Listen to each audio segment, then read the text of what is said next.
อาทิตย์นี้ฝนตกเกือบทุกมื้อเลยเด้อากาศก็หนาวประมาณ10องศาทุกคนหนาวแบบหนาวแล้วก็ฝนตกว่าสินะมื้อนี้วันเสาร์ฝนตกอีกแฮงหาอยู่บ้านกับเด็กน้อยช่วงนี้อยู่ประเทศฝรั่งเศสบางบ่อนก็หิมะก็เริ่มตกแล้วเด้อทุกคนแต่บ้านสติยังบ่มีวี่แววเด้อแต่ว่าหนาวอยู่หนาวก็10องศาต่ำสุดก็4องศาถ้าเฮาอยากเห็นหิมะต้องถ้ามันติดลบพุ่นแล้วจังมีหิมะพวกเบิ่งปีนี้สิมีหิมะบ่เฮิงปีกายก็บ่มีแต่อยู่ภูเขาตั้งแต่ซาติกมาอยู่ประเทศฝรั่งเศสจนมีลูก2คนทุกคนก็มีแต่เจอหิมะแต่ปีทำอิฐตอนที่มาประเทศฝรั่งเศสใหม่ๆยังจื้อได้อยู่ตอนที่มาประเทศฝรั่งเศสใหม่ๆทุกคนตอนนั้นยังอยู่เมืองอองเลดอยู่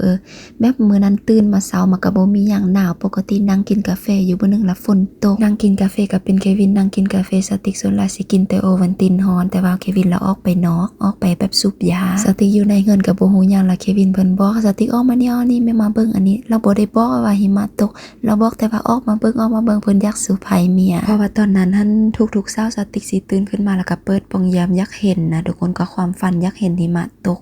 ก็โอเคสติกมาฮอดปารีสสติกก็เห็นหิมะแล้วแต่ว่าอยากสัมผัสกับแบบฝนหิมะอะสินะทุกคน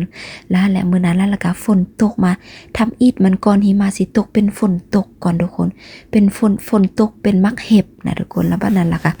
หลังจากมักเห็บเสาตกแล้วก็หิมะก็มาแบบเป็นอีหยังที่เป็นคืออันจินตนาการบ่ซังสิว่าเป็นคือความฝันอะสิแหละทุกคนคือว่าแล้วเฮาก็บ่มาแต่ประเทศฮ้อนเนาะก็บ่คิดบ่ฝันสิมาเห็นหิมะหั่นแหละก็เป็นอีหยังที่ตื่นตาตื่นใจ